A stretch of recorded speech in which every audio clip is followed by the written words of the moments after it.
Hello S1, welcome to week 2 of your online learning.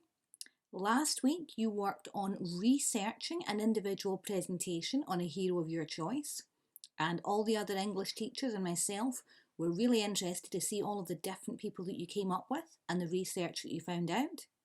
This week we're going to look about how you take your research and take your notes and turn that into a finished presentation. First of all, let's think about the language of your talk. So you should have now gathered lots of information about your hero, and it's time to think about how to share that information with an audience. If you were in school as normal, then this is something that you would do standing up in front of the class and speaking to them. But you had to think about the best way of getting that information across to be interesting to your audience. And this is something that you'll get a chance to do when you're back in school. It's important to remember that you're being assessed on your talking, not in your reading. If you just read out a list of bullet points, then you're not really talking. Because if you think about it, if you walk up just with a copy of your notes and a piece of paper and you're looking down, you're not going to be doing some of the things that help bring a talk to life. You're not going to be looking up and making eye contact with your audience, for example. And there's a good chance that it might end up sounding a little bit robotic or not natural. So, how do you turn your notes into a talk? You'll need to expand on your ideas by adding more information and more of your own opinions. So let's have a look at an example. Here is a task for you. Your task is to see how much longer it takes to deliver a developed talk rather than expanded notes. Now, we have two headings on the screen here. One says a section of Rosie's notes about Malala. If you remember, last week we looked at the notes that Rosie took about her hero Malala. And then a section of her developed talk. I want you to get a phone or a watch or something with a timer and read out the notes out loud and see how long that takes you. Just read them out word for word and see how long it takes you. On the right is a developed talk. This isn't something that Rosie would have written out in full most likely, but as she talked about the notes, she would develop and expand on them, and she would have done that by practicing. So once you've read out the notes that are in bullet point form and timed it, read out the information in paragraphs on the right hand of the screen and time performing that, and look at the difference in how long it takes.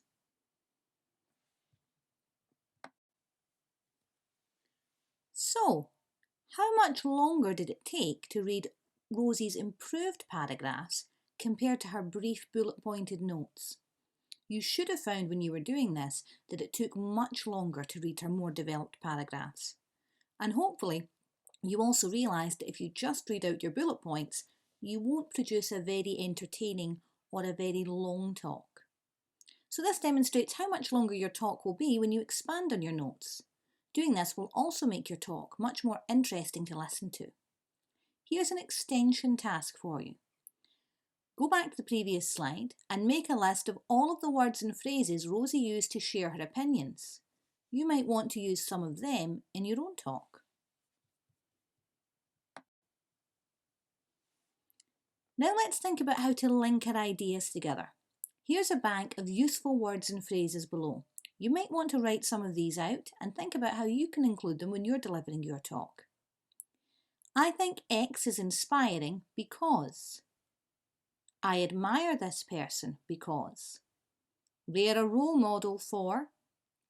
I would like to follow in their footsteps by. They have achieved many things in life. For example, I am proud to call my hero because. Their greatest achievement was or is. They have taught me that. They have shown strength, determination, or courage by. There are a number of reasons why it's special to me. Firstly. Secondly. A turning point in their life occurred when.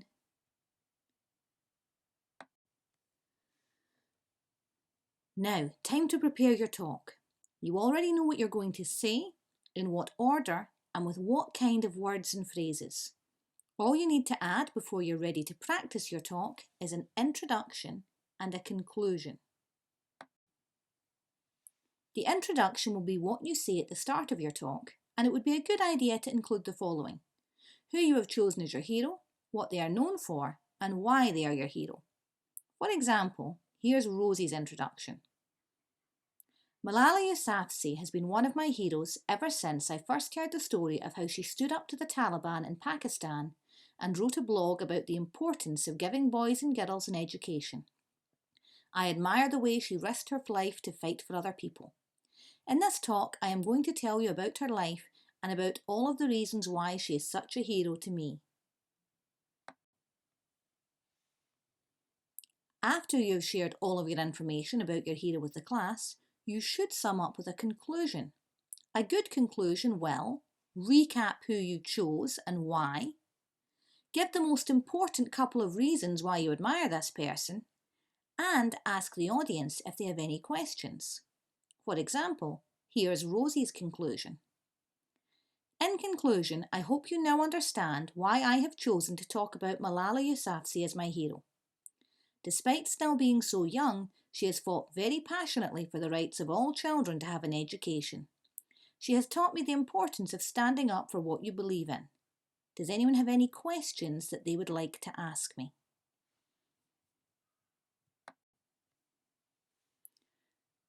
Once you've done this in practice, it'll be time for your final preparation.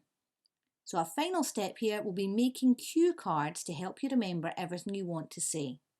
Unlike me, you can't sit staring at a computer screen and reading the words on a PowerPoint. That wouldn't be very exciting for your audience. You can cut up bits of cardboard or paper to help you make your cue cards. Write a few keywords onto each card, just enough to jog your memory about the points you want to make. You might want to use bullet points, but don't write more than a few words. Too much writing will encourage you to read rather than to talk. When you have finished your cards, number them so that you don't forget the order that they go in. Here's an example. Do you remember Laura, who was preparing a talk on the actress Michelle Williams? Have a look at some of her cards to see how she summarised her information. On the first card, we can see that she's written 9th of September 1980, Montana, shy, and loved reading. When Laura gives her talk, she would talk about all of these bullet points. She would explain that Michelle Williams was born on the 9th of September 1980, that she lived in Montana. She might say a little bit about that. She would explain that Michelle Williams was shy and loved reading. She might say if that was part of the reason why she admired her. You can see some other examples here. On the next cue card, she has 4 bullet points. She mentions moved to LA age 15, Baywatch, famous after Brokeback Mountain, and 2005 Oscar. When Laura is actually giving her talk, she'll have to talk in sentences about these things. So she might explain what Michelle Williams received her 2005 Oscar for and why she particularly admires her for that, for example. Have a look at all of these examples and think about how they would be developed if you were giving a full talk in front of an audience. Let's think about rehearsing your talk. Your teacher will expect you to talk fluently, which means clearly and without long pauses or lots of umming and ahhing. This will be easier to achieve if you practice your talk so that you know it really well. Practicing your talk is also an excellent opportunity to check that you are using eye contact. It's easier to make eye contact when you know what you are going to say, because you won't need to rely too heavily on checking your notes or cue cards. You may also want to time yourself to check that your talk lasts long enough. For third level, you will probably need to speak for at least 3 minutes. I'll also add here that when you're talking in front of an audience, most people tend to find that they speed up a little bit, or sometimes they miss out the odd bit that they meant to include. None of those things are a bad thing or terribly serious, but it means that it's a good idea to have your talk, when you time it in the house, be a bit longer than you need it to be for when you're doing it in class, because you will probably find in class your talk ends up being slightly shorter than you planned. So this gives you 3 clear targets for your talk. Talk fluently, that means in a natural way without lots of pausing. Make eye contact with the audience and speak for at least 3 minutes. Good luck, and let's get practicing.